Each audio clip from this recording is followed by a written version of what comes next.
Hey everybody, welcome back to H&H TV. Let's talk about wiper motors and specifically original rebuilt electric TriFive wiper motors. Now this is not something you will find on our website and the reason being is we don't sell them that much. And they're obviously hard to find because these are originals. Now there are several options out there for you guys that are wanting to put electric wipers on it, get away from that old vacuum motor, especially guys that are doing resto mods. You know, we sell a product called Rain Gear that I'm an absolutely huge fan of. There's also some other quality ones out there, and then there's some that are not so wonderful.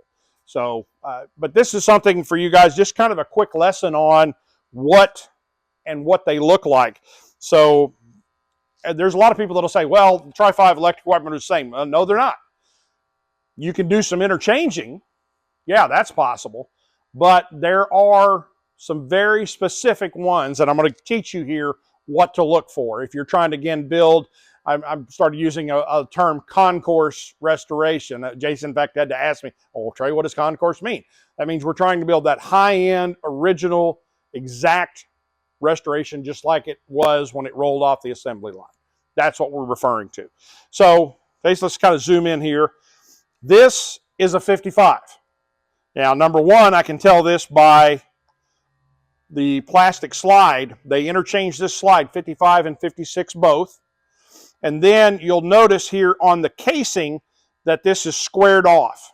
That was 55 only. And if you ever get one of these and you wonder, well, how do I mount? Well, it mounts up the same location, just like the old vacuum did.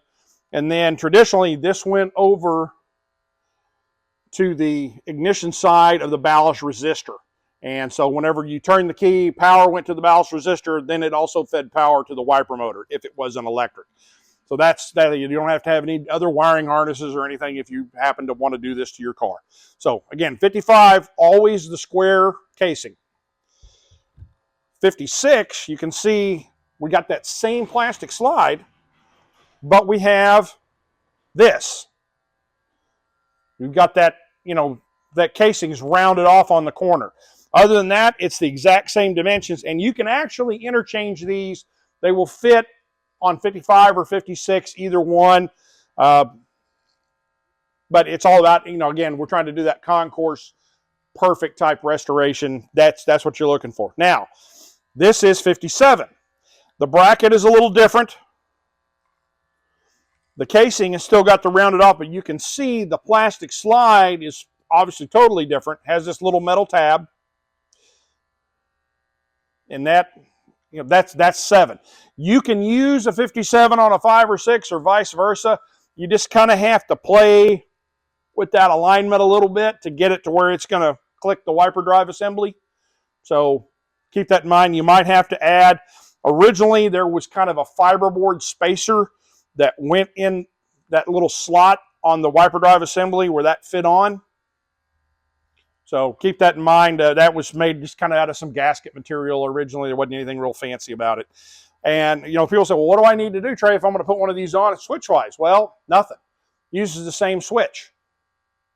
And you say, well, this is electric. Well, it's because the electric portion of the switch is contained in the motor. That's what actually is attached here at the slide. So what happens is that cable gets mounted here. That screw and washer hold the cable in place. Tab goes here. And then when you turn that knob, that Bayonne cable moves that slide. So we've got a handful of these. From time to time we have them. Price varies. Just depends on what we can pick them up for and what it costs to have us rebuilt. So if you're looking for an original one, there they are. We've got them at H&H. Again, you're not going to find them on the website. You're going to have to call in, talk to the sales department, and they can get you fixed up.